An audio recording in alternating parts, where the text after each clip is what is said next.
Good morning, students. Welcome back on our YouTube channel, Cosmic Children Academy. We have completed 2 topics in plus 2 class. First one, notice. Second was advertisement. And our third topic is invitation. What is invitation? Which type of invitation are asked in the exam? Invitation लिखने का तरीका क्या होता है, invitation की reply कैसे लिखी जाती है, तो इनके बारे में आज हम स्टडी करेंगे। हम अपने 2 टॉपिक कंप्लीट कर चुके, एक तो नोटिस और सेकंड आपको करवाया है विज्ञापन, एडवर्टाइजमेंट। तो बेटा आपने बिल्कुल क्लियरली कर लिए होंगे अपनी फेयर नोटबुक में। और ये जो टॉपिक है इनविटेशन, ये भी इम्पोर्टेंट टॉपिक है और ये भी एग्जाम में कितने मार्क्स का पूछा जाता है, 4 मार्क्स का। कितने मार्क्स का? 4 मार्क्स। तो बिल्कुल आपको क्लियरली बताएंगे, बिल्कुल ध्यान से सुनना आप। किसी भी स्टूडेंट को कोई भी दिक्कत नहीं होगी। We hope so. जो स्टूडेंट्स काम नहीं कर रहे हैं फेयर नोटबुक में, जो वीडियो नहीं देख रहे हैं, उनको तो दिक्कत ही दिक्कत है। अदरवाइज बहुत सारे स्टूडेंट्स के रिस्पॉन्स आ रहे हैं कि सर हमें बहुत अच्छी तरह से समझ में आ रहा है कि हमें कोई दिक्कत नहीं है। तो उन स्टूडेंट्स को कोई दिक्कत होगी भी नहीं, क्योंकि प्रॉब्लम उसके सामने आएगी जो नहीं देखेगा वीडियो, जो काम नहीं करेगा, बुक उठा करके नहीं देखेगा, तो उसके सामने तो क्या प्रॉब्लम्स ही प्रॉब्लम्स है। तो देखिए इनविटेशन, देखिए बेटा आपके सिलेबस में इनविटेशन की रिप्लाई है। आपको इनविटेशन तैयार नहीं करना, आपको इनविटेशन नहीं बनाना, आपको इनविटेशन की क्या देनी है, रिप्लाई देनी है। आगे इसमें अब कोई भी मान लीजिए आपको इनविटेशन प्राप्त हो गया और क्वेश्चन में ये पूछा जाएगा कि आप उसकी रिप्लाई दीजिए। आगे समझ में। अब इनविटेशन की जब रिप्लाई करते हैं तो कोई भी बंदा रिप्लाई कितने प्रकार से दे सकता है? 2 प्रकार से, एक तो फॉर्मल और दूसरी इनफॉर्मल। फॉर्मल एंड इनफॉर्मल, यानी आप रिप्लाई कितने प्रकार से करोगे? 2 प्रकार से, फॉर्मल एंड इनफॉर्मल। आगे समझ में। बेटा बंदा उस इनविटेशन को एक्सेप्ट भी कर सकता है, डिनाई भी कर सकता है। तो फॉर्मल इनविटेशन की कितनी प्रकार से रिप्लाई दी जा सकती है? 2 प्रकार से, एक तो एक्सेप्टिंग और दूसरी डिनाई। डिनाई की जगह क्या आ सकता है? रिफ्यूज भी आ सकता है। रिफ्यूज का मतलब भी क्या होता है? मना करना। आगे समझ। अब ये कौन सी है? इनफॉर्मल। इनफॉर्मल में भी बंदा उस इनविटेशन को क्या कर सकता है? एक्सेप्टिंग कर सकता है और डिनाई कर सकता है, मना कर सकता है कि भाई मैं इनविटेशन को पार्टी अटेंड करने के लिए सहमत नहीं हूँ। ठीक है, तो ये डिनाई में आ जाएगा। तो जनरली बात ये है कि आपको इनविटेशन नहीं बनाना है। इनविटेशन होता क्या है? इनविटेशन का मतलब होता है निमंत्रण। यानी कोई पार्टी है, किसी का बर्थडे है, मैरिज है, कोई एनुअल फंक्शन है, तो उसमें हम किसी भी बंदे को क्या करते हैं? इनविटेशन करते हैं। आगे समझ में। तो इनविटेशन तो एक बड़ी फॉर्मेशन में लिखा जाता है, एक बड़ा फॉर्मेट है और आपको उसका ओनली फॉर क्या करना है? रिप्लाई करना है। ध्यान से दोबारा से समझ लीजिएगा। इनविटेशन की रिप्लाई 2 प्रकार की होती है, formal and informal. Formal reply की 2 टाइप्स की होती है, एक्सेप्टिंग और डिनाई। इनफॉर्मल की 2 टाइप की होती है, एक्सेप्टिंग और डिनाई। आगे समझ में। कोई दिक्कत किसी के? कोई दिक्कत नहीं होगी। फॉर्मल और इनफॉर्मल। सबसे पहले हम कौन से रिप्लाई करेंगे? Formal invitation reply. अब देखिए, मैं पहले ही बता चुका हूं आपको, फॉर्मल इनविटेशन रिप्लाई कितने टाइप की होती हैं? 2 टाइप की। कितनी टाइप की होती हैं? 2 टाइप की। अब देखिए फॉर्मल रिप्लाई।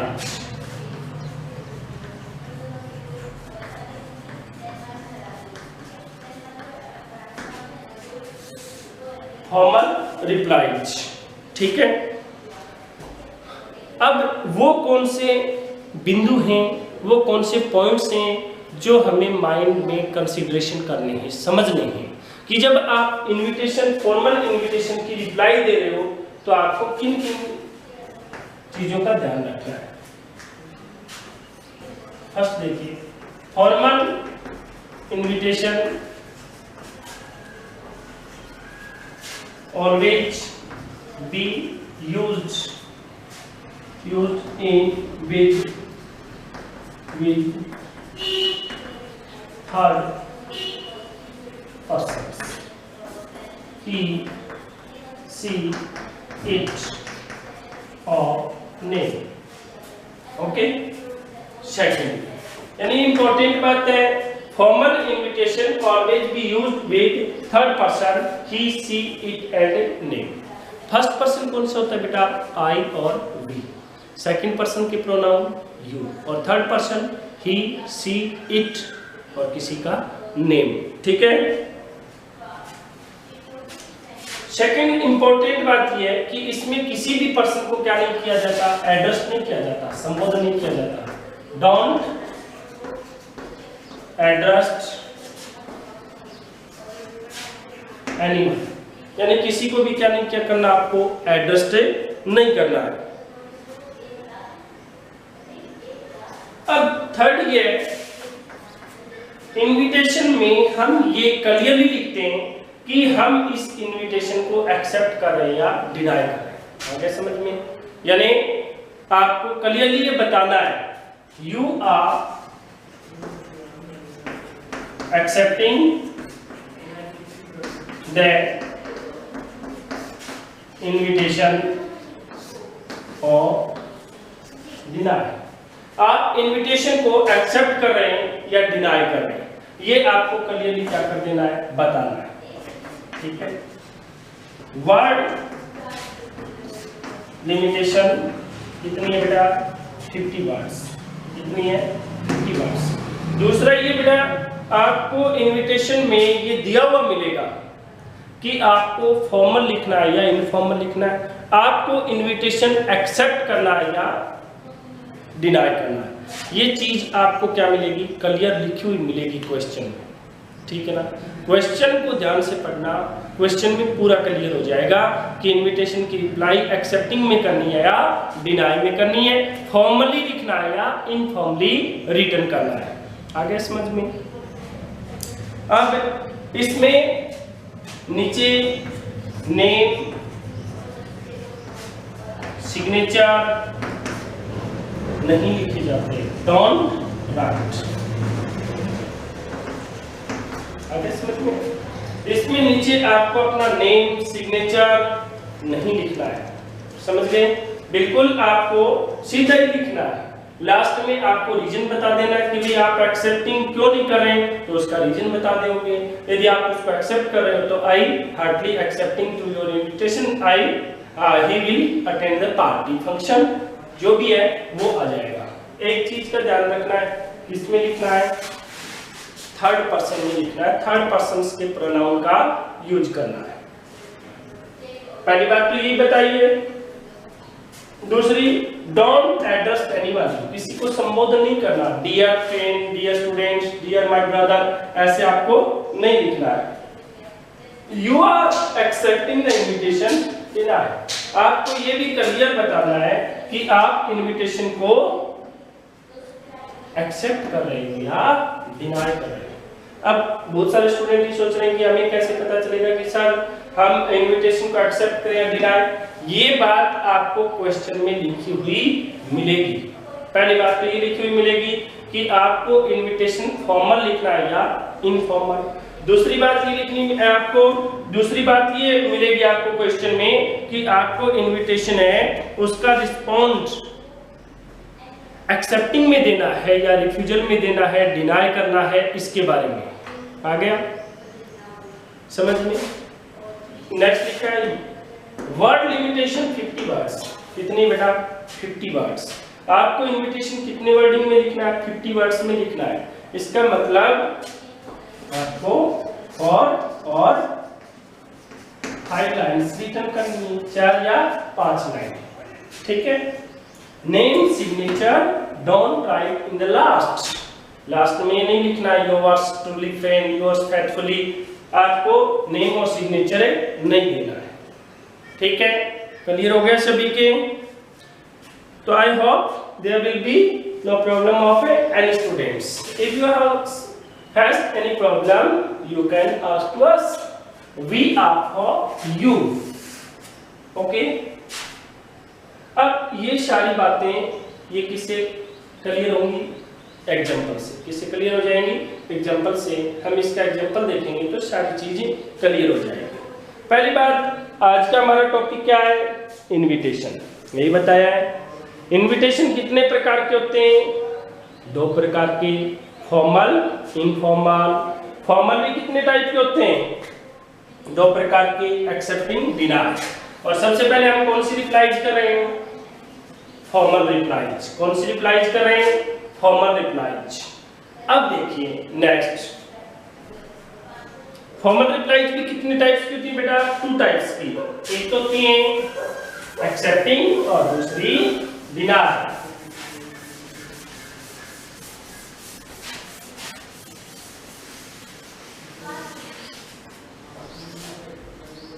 अब देखिए सबसे पहले हम कौन से करते हैं?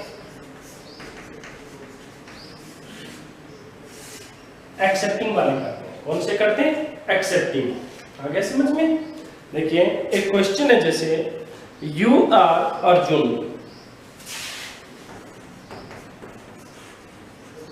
यू आर अर्जुन और अंजू लिख लो, अंजू। ठीक है, you have been invited by your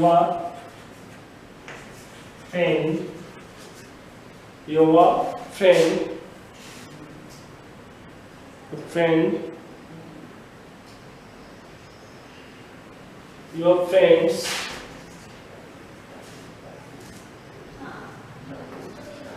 wedding in the summer. In the summer,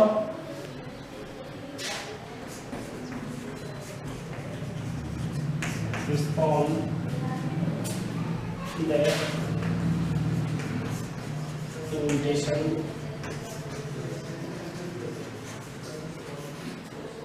formally accepting it.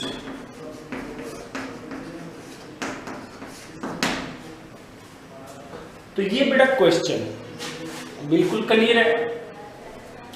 You are Arjun, Anju. Girls तो अपने आप को क्या मानेंगी? अंजू। और boys Arjun. You are been invited by your friends wedding in the summer, respond the invitation formally accepting it. आपको क्या करना है? लास्ट में क्लियर लिखा हुआ है, एक्सेप्टिंग करना है। और कौन सा लिखना है? फॉर्मली लिखना है। बिल्कुल क्लियर है। देखिए कैसे लिखना है। सबसे पहले क्या बनाएंगे? बॉक्स बनाएंगे। ये बात माइंड में होनी चाहिए। सबसे पहले हम क्या बनाएंगे? बॉक्स। आपको ऊपर कुछ भी नहीं लिखना है, कोई कलाकारी नहीं करनी है, सीधा ही लिखना है।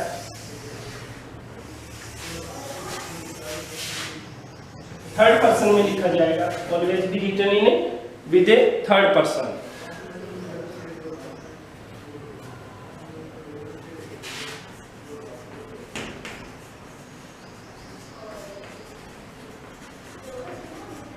Mr. Arun, thanks.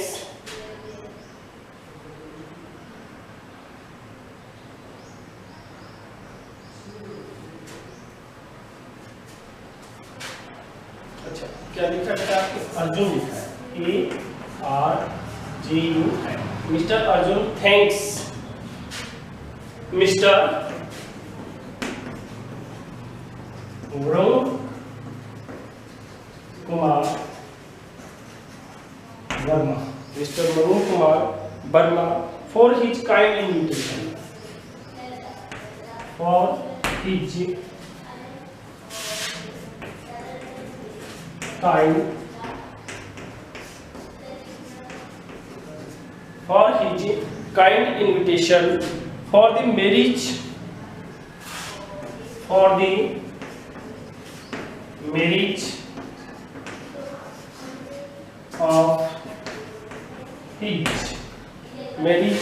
his on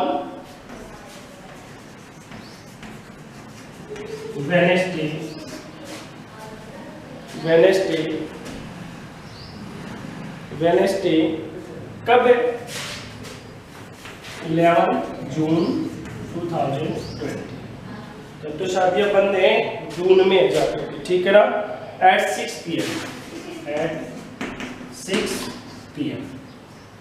PM and onwards at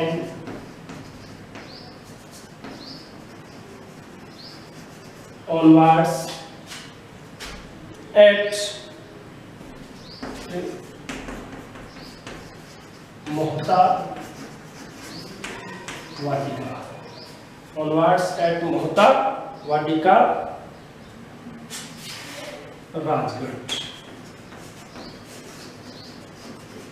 Rajgarh आ जाएगा, ठीक है।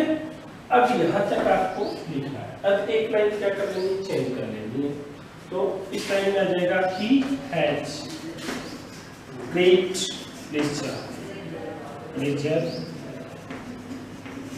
has great pleasure in accepting the invitation.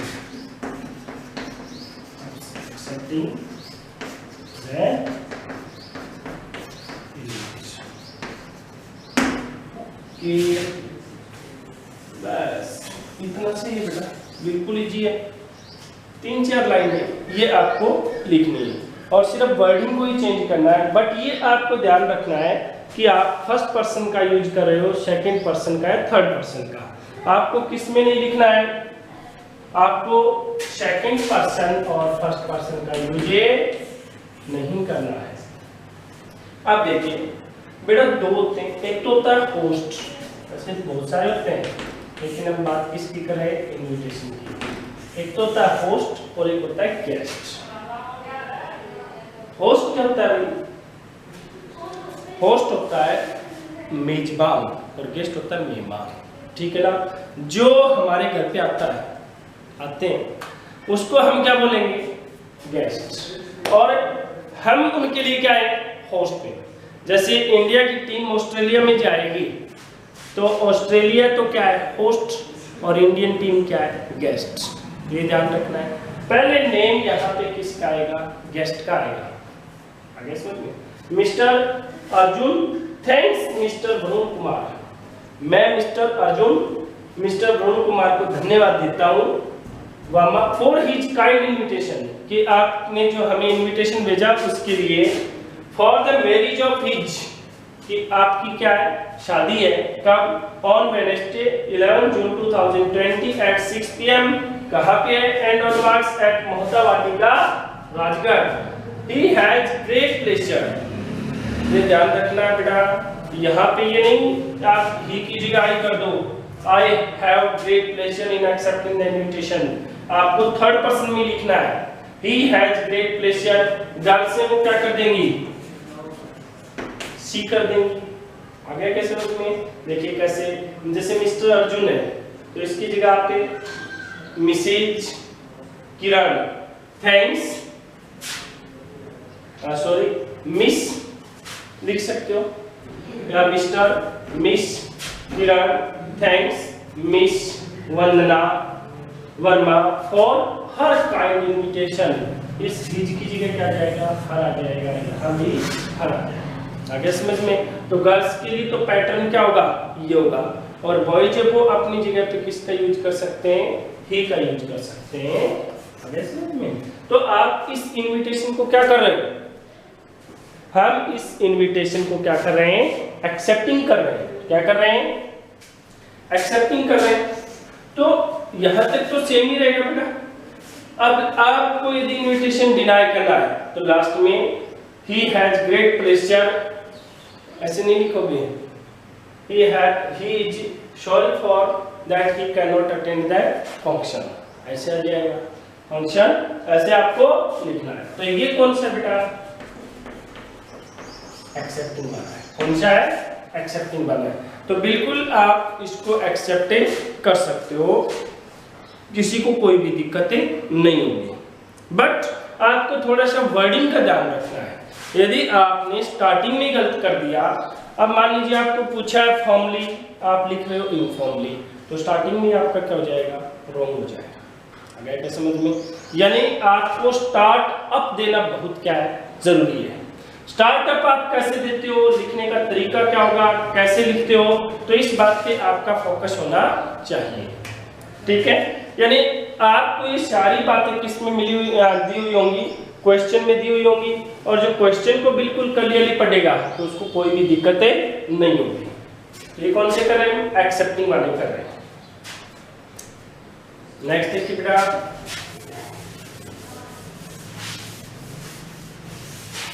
इसके बाद हम कौन से करेंगे, डिनाई वाले। तो एक क्वेश्चन मैं आपको लिखवा रहा हूं जो आपको खुद को करना है। आगे समझ में, you are Vilas Deshmukh,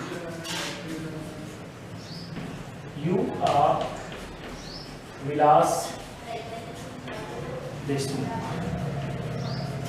you have been invited by your friend Manoj Kumar on his birthday party.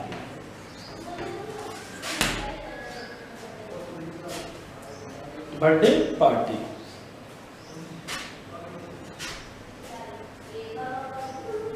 Respond the invitation to accepting it home. तो बिल्कुल लीजिए बेटा, यू आर विलास देशमुख, आप कौन है, विलास देशमुख है। आगे समझ, विलास VILAS, ठीक है ना, because Vilas Deshmukh you have been invited by your friend Manoj Kumar on his birthday party, respond the invitation to accepting it formally. आपको इनविटेशन को क्या करना है, एक्सेप्ट करना है, और इसका जवाब कैसे देना है, फॉर्मली। कैसे देना है, फॉर्मली। तो ये आपको खुद को बनाना है, ये आज का क्या है, होमवर्क है, ये आपको खुद को तैयार करना है।